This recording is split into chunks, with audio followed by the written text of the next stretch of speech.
So yes children, now we are going to discuss about what happens when a dielectric is kept in between the plates of a capacitor.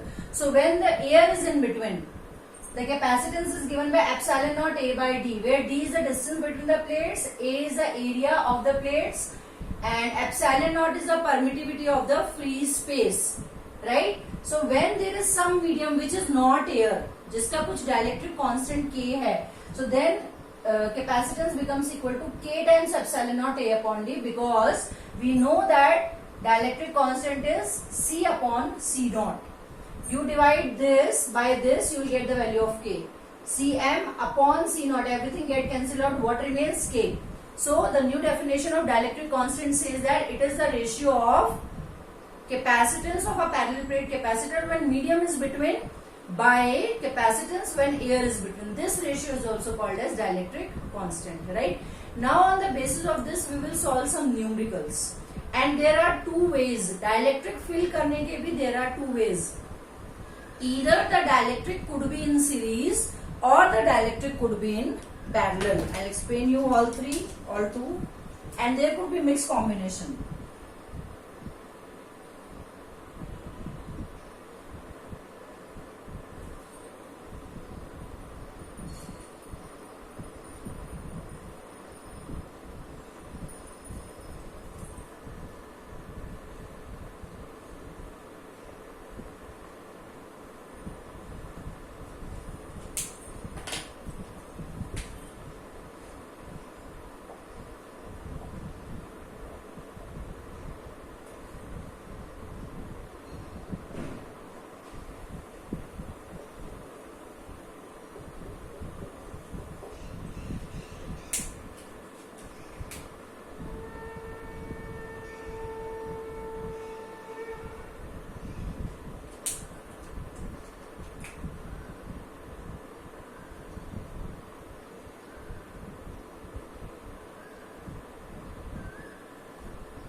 Yes.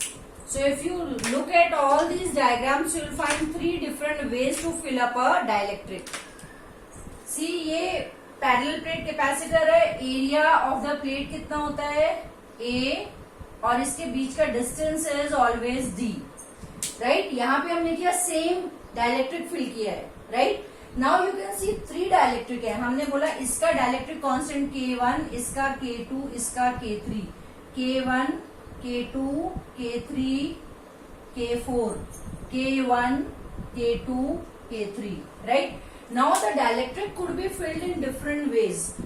We have to identify ये जो dielectric fill हुए ये series में है या parallel में, and accordingly the numericals are solved, right? So suppose हमने ये combination लिया, इसमें तीन dielectric fill है. हमने एक parallel plate capacitor लिया, यहाँ पे air fill कर दी, यहाँ पे कोई और medium fill कर दी, यहाँ पे कुछ metal लगा दिया, right? एक का डायलेक्ट्रिक कांस्टेंट है K1, एक का K2, एक का K3. If you look at this carefully, तो इसका राइट एंड, इसका राइट एंड, इसका राइट एंड, तीनों कैसे कनेक्टेड है? To the same end. इसका लेफ्ट, इसका लेफ्ट, इसका लेफ्ट, तीनों कहाँ कनेक्टेड है? सेम एंड से कनेक्टेड है, कॉमन एंड से कनेक्टेड है. यहाँ पे कॉमन एंड से राइट एंड कनेक्टेड है यहाँ पे. तो whenever they have common rights and common lefts connected to the two ends of the capacitor, we say that they are connected in parallel, and we know the formula for parallel. We find C1 plus C2 plus C3 and so on. That is the formula that we use, right? What will be C1? K1 epsilon naught A by D. Is it? No. A by D हम तब use करते हैं जब ये पूरा area, ये पूरा distance D हो और ये पूरा एरिया A लिया हो हमने. बट D तो हम पूरा ले रहे हैं. Are we taking A also full? No, we are not taking. So ये कितने एरिया में है? ये सिर्फ 1/3 एरिया में है, ये भी सिर्फ 1/3 एरिया में है, और ये भी 1/3 एरिया में है. So what we will use? We will use C1 is K1 epsilon naught A by 3 upon D. D हमने पूरा लिया है इसका, ये भी D स्पेस में फील्ड है, ये भी D स्पेस में, ये भी D स्पेस, लेकिन इसका एरिया 1/3 है, इसका एरिया 1/3 है और इसका एरिया 1/3 है. तो that is how we will find C1, similarly C2, similarly C3. Final add करने के लिए हम उन तीनों को ऐड कर देंगे, फाइनली इक्विवेलेंट फाइंड करने के लिए. Is that clear? सो जब राइट एंड्स और लेफ्ट एंड्स डाइलेक्ट्रिक जो भी हमने फिल किया है परफेक्टली मीट हो रहे हैं राइट और लेफ्ट एंड पे, so we assume that they are in parallel. Second way to identify कि वो पैरेलल में है, पैरेलल में हमेशा D सेम रहता है, right? If the distance up to which the dielectric is filled D will always remain same. Clear? अगर D same है तो समझ जाओ किसमें है, पैरेलल में है. तो you have to remember that for parallel the distance D remain same. Clear? Now look at the second one. Second one we will discuss later because it is a mixed combination. Look at this. पहले हमने dielectric fill किया glass, फिर हमने लगाया paper, फिर हमने रखा air. 3 अलग अलग डाइलेक्ट्रिक हमने फिल किए. इसका डाइलेक्ट्रिक कांस्टेंट K1, इसका K2, इसका K3. इन तीनों में देखो एरिया, तो ये भी एरिया ए में है, ये भी एरिया ए में है, ये भी एरिया ए में है, लेकिन विड्थ इसका कितना है, सिर्फ D/3. इसका विड्थ D/3 एंड इसका विड्थ भी D/3. तो अगर हम C1 फाइंड करेंगे, so such combination is called as all the dielectrics are in series when they are sharing the same area but different D. और वी कैन से इसका left इसके right से, left right, सारे left और सारे right से एक जगह नहीं अटैच्ड हैं, तो we say that they are connected in series. Is that clear? And for them D/3 and D/3. So for series what we have to check? We have to check that the area A remains same. A will change. Here D will change and that is how we have to remember. इससे हम identify करते हैं कि ये series में है या parallel में, और फिर हम C1, C2, C3 का वैल्यू फाइंड करते हैं. Total capacitance will be 1/CS is 1/C1, 1/C2 plus 1/C3. C1 क्या होगा? C1 होगा K1 epsilon naught A upon D/3. यहाँ पे D किससे डिवाइड हो जाएगा? 3 से डिवाइड हो जाएगा. So we find C1, C2, C3 and then add all of them as per the formula in series. Now there could be a mixed combination also. ऐसे भी मिल सकता है कैपेसिटर. अभी तुम इसको देखो, K1 and K2 किसमें है? सीरीज में. एंड K3 एंड K4 किसमें है? पैरेलल में.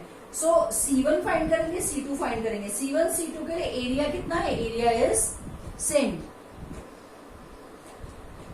Yes, for this C1 and C2, what will be the area taken?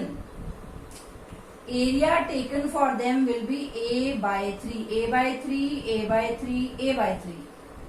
लेकिन ये A/3 और A/3 इन दोनों के लिए सेम है. They are taking the distance D/2. अभी देखो C1 का वैल्यू क्या होगा यहाँ पे? C1 will be K1 epsilon naught A/3 upon D की जगह क्या आ जाएगा? D/2. इसका एरिया और इसका एरिया सेम है, तो ये दोनों किसमें होंगे? सीरीज में. इसका और इसका D सेम है, तो ये दोनों किसमें होंगे? पैरेलल में. फाइनली इसका आंसर और इसका आंसर भी कैसे होंगे? पैरेलल में. और वी कैन सॉल्व ये दोनों सीरीज में. एक answer K3 and K4, 3 are in parallel. That way also we can solve and we will get the correct answer. I hope this is clear. I'll repeat again.